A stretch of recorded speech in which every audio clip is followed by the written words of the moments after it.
मुतांक वंदना करे लेखे तांक प्रशस्त कविता महादीप टेकी जी जाली जीवन वर्तिका मुतांक वंदना करे जाश्रमर पवित्र परसे बढ़ाई देवत्व गरिमा काले काले मानव अंतरे ओडिशा राजनीति जगत रे से पितामह भीष्म ओडिया सारस्वत उपवन रे सुरभित कुसुम आ कमनार कलिजा को काटिथिबा जणे ध्यानस्थ तपस्वी।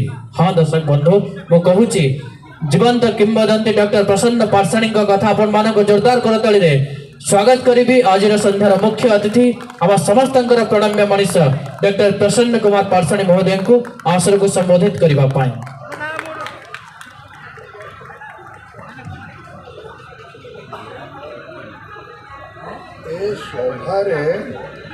सभा नुहे महोत्सव जिते बड़े महोत्सव पर्व आरंभ है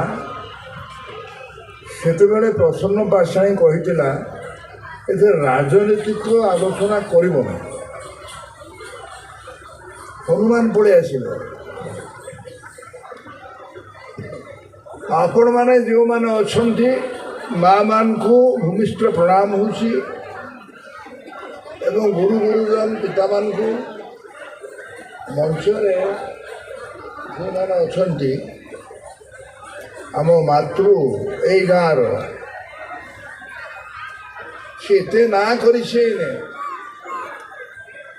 चमत्कार श्लोक गाइला शंकराचार्य कुआड़े छाड़ना रखुंट एभली जन प्रतिभा जन्म करठी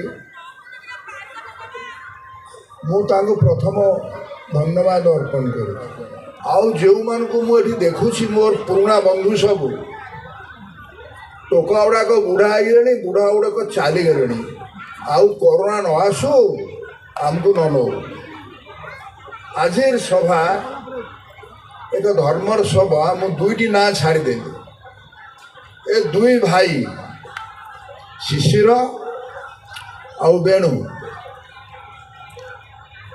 इभली कार्य करिसंती तुमको तो मु मुंडिया मारी पारिबिनी तो बापा माँ को दादा को बड़ बापा को मु मुंडिया मारू एभली योग्यतम दायत को जन्म दे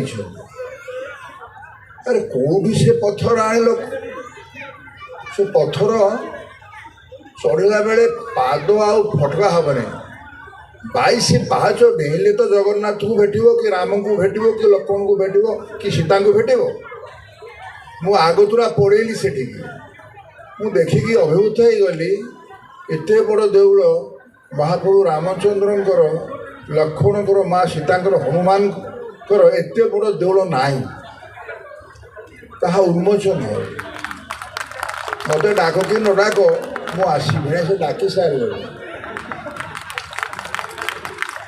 तेणु चुंबक कहूँ आपण से देखिए प्रभु शंकराचार्य को डकाई बोधे गजपति की डकाई जहाँ को डाकतु जी टी आसो तो आयुष बढ़ो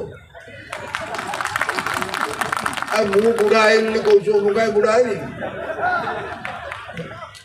जो टोका किए बुढ़ा किए टोकाटे खरा बेले शोथब देश कथा भावु नथब सी टोका हेले भी बुढ़ा बुढ़ा लोकटे जदि देश कथा कहू गाँ कथा कहू मो बाबू यहीटा कहू सेटा बुढ़ा हेले भी टोका भापुर इतिहास से भीतर को नौनी आप समय ना आज देखा बोधे एत लोक देखला मन होता प्रथम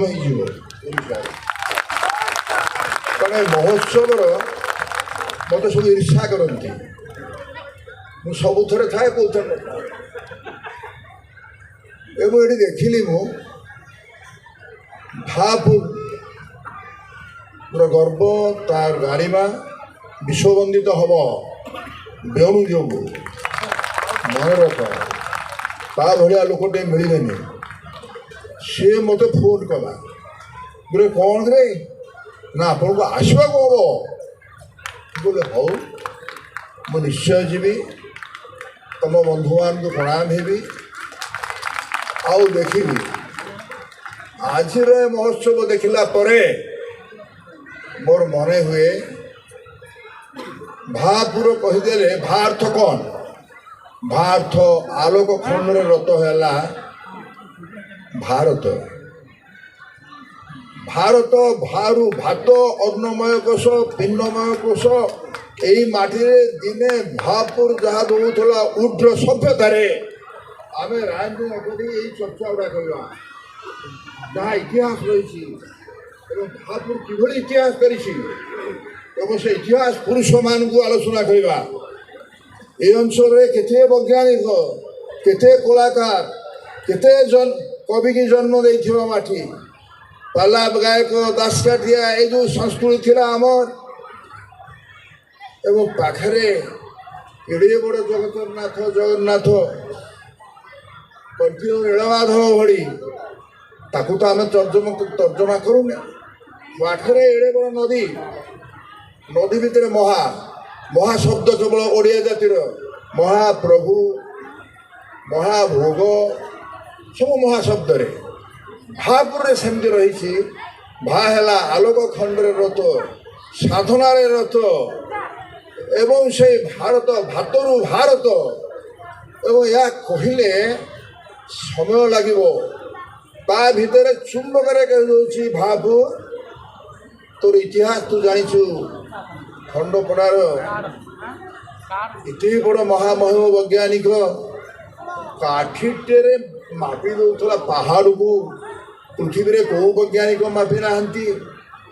ଯଦି ହିସାବକୁ ନେବା ପାଇକ ଯୁଦ୍ଧ କଥା, ଯଦି ହିସାବକୁ ନେବା ମାଟି ତୋର କୋଡ଼ୁଆ ଧୂଳି ତୋର ବିଭୂତି ତୋ ସେବାରେ ବିତି ଯାଉ ଦିନ ଆଉ ରାତି।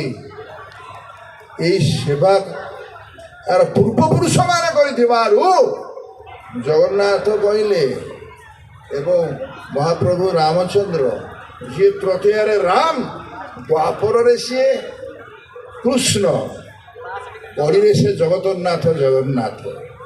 ସେଇ ଜଗନ୍ନାଥ ଆସିଲେ କେହି ମୋତେ କହିପାରିବ ସମଗ୍ର ପୃଥିବୀରେ ଏତେ ବଡ଼ ମନ୍ଦିର ଯେଉଁଠି ଏତେ ବଡ଼ ଦଧି ନଉତି ଯେଉଁଠି ଏତେ ବଡ଼ ନୀଳଚକ୍ର ବାନା ଟଙ୍କାର ଧର୍ମ ହେଲା ଡୁବିବା। ଟଙ୍କାକୁ ଯିଏ ଅନୁସରଣ କରେ ସେ ଡୁବେ। ଏମିତି କାମ କର ଟଙ୍କା ତମ ପଛ ପଛରେ ଗୋଡ଼େଇବ ଭାବୁ। ଏ ମହୋତ୍ସବ ବନ୍ଦ ହେବାର ନାହିଁ, ବନ୍ଦ ହେବ ନାହିଁ।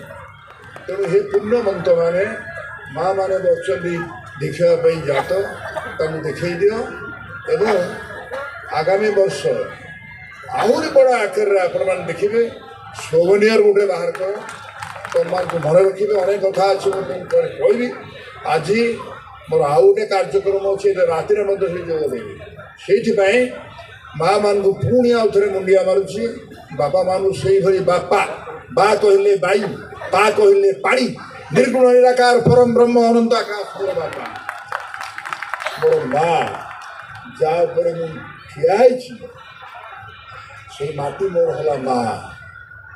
ତେଣୁ ମୁଁ ତୁମକୁ ଭଲ ପାଏ ତମ ଗୁଣକୁ ନୁହଁ। ମୁଁ ସାଗରକୁ ଭଲ ପାଏ ଲୁଣକୁ ନୁହଁ। ମୁଁ ଭାବରକୁ ଭଲ ପାଏ ମୋ ଗାଁ ଭଳି ଲାଗେ। ମହାନଦୀ କୂଳରେ ଏଡ଼େ ବଡ଼ ସୁନ୍ଦର ପରିବେଶରେ ପ୍ରତିଟି ପତ୍ରକ ପିଠିରେ ଲେଖା ମୋ ମାର କବିତା ମୋ ମାଟିର କବିତା। ସେ ମା ମାଟିକୁ ମୁଣ୍ଡିଆ ମାରି ଦର୍ଶନ ପାଶୁଣି ତତ୍ତ୍ୱରେ ତାର ବକ୍ତବ୍ୟ ଶେଷ କରୁଛି।